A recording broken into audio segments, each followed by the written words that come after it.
Hey, how's it going, everybody, and welcome back to Income Views. If you want to steal Warren Buffett's strategy, you've obviously come to the right place.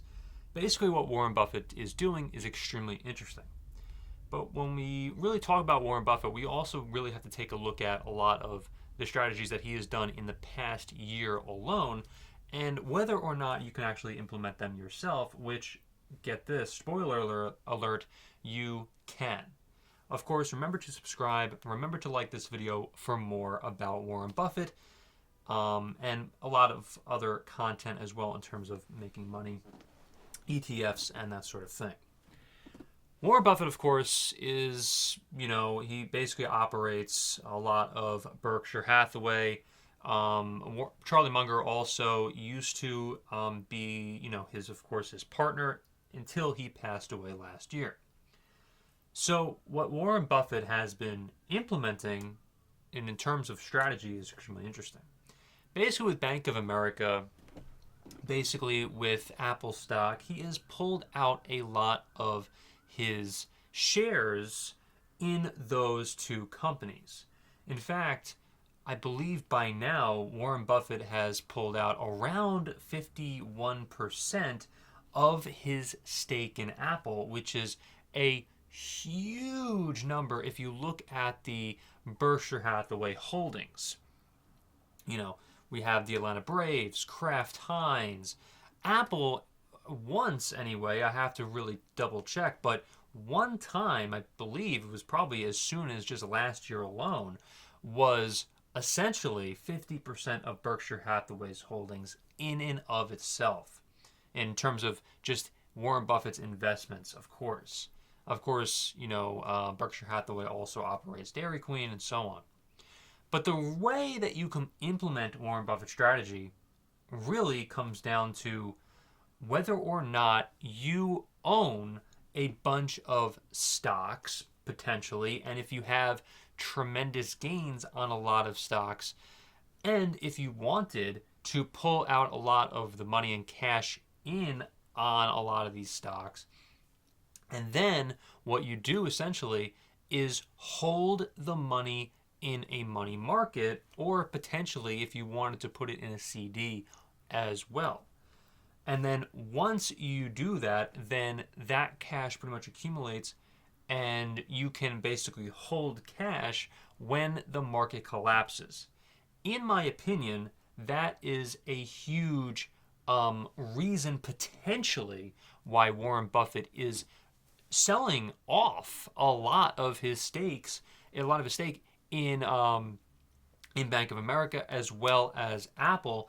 Is if he is holding a lot of cash, it makes sense to either put it in a money market, or I'm not saying that Warren Buffett is for sure putting in a CD, of course, but that's one of the ways that you can accumulate a bunch of cash as well when the market collapses. When that happens, then you're prepared to really just go all in and make millions or billions of dollars in Warren Buffett's case, instead of just hundreds of dollars, or $100 here, $100 there. And of course, if you're actually holding money like Warren Buffett did in Apple or Bank of America, and let's just say there is a recession, or there are a bunch of bank failures, which is what Charlie Munger has been warning against before he passed away just last year, is that then you would lose a ton of money in the stock market, of course, and you would kill a lot of your potential gains if you would have pulled out your money in the stock market. Of course, there's another strategy too, which is if you didn't have any money in the stock market in the first place. I mean, not any money, but just, let's just say 100,000, 200,000, 300,000, and so on, and you were just holding that cash. Well, there could be a good case if you just wanted to continue holding that cash, putting it in a CD, potentially if there's a nice high interest rate, or if you wanted to keep it in a money market, again, if there's a high interest rate. Now, of course, things have changed in the past couple months where there may not be a recession after all, potentially. I'm not saying there definitely will or will not be.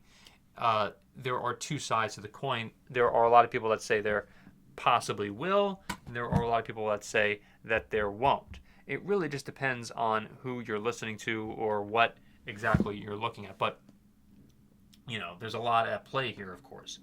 Warren Buffett, look, why would you pull out all of your money, or not all of it, but a lot of it, in Bank of America as well as Apple, if you did not believe there would be a really big problem on the horizon? What other reason is there for Warren Buffett doing what he's doing? Really, I would love to know. Of course, he wants, in my opinion, that money to accumulate and not lose out on tremendous gains if there is a stock market collapse or a recession of some sort, of course. Potentially like there was in 2022. Now, I digress for a second. Okay, fine. Look, maybe you're saying, okay, maybe Warren Buffett is trying to potentially buy something else. Okay. Well, maybe also he doesn't like the gains that Apple has been accumulating over the past, let's just say, 5 to 10 years. Well, if you take a look at what Apple's trajectory is and what they're investing in, which is a lot of artificial technology, of course, then you may be very bullish on Apple.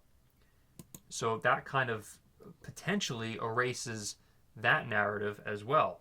Over the past 5 years, Apple has a 247% gain. That's not bad. It's really not. If you were holding Apple for the long haul. Now, of course, over the past year, as of recording this video, it's 18.72%, which you're definitely jealous, at least, of stocks like Nvidia, which has gained, I think, around like 235%. I think over the past year, which is just absolutely nuts if you think about it. So Nvidia stock price. I just want to double check and make sure. Okay, so over the past year, it's 186.21%. Maybe I checked it at a different time. But over the past 5 years, then it's way more. It's a gain of 2,640.04% over the past 5 years, which is just insane. Of course. So, yeah. You might be a little jealous if you're Warren Buffett of those ridiculous gains, and you're holding Apple, which pales in comparison, of course, to the 5-year hold of Nvidia. If you like this video, remember to leave a like, subscribe, and hit the notification bell for more. What do you think? Leave it in the comments. Thanks a lot, and I will see you in the next video.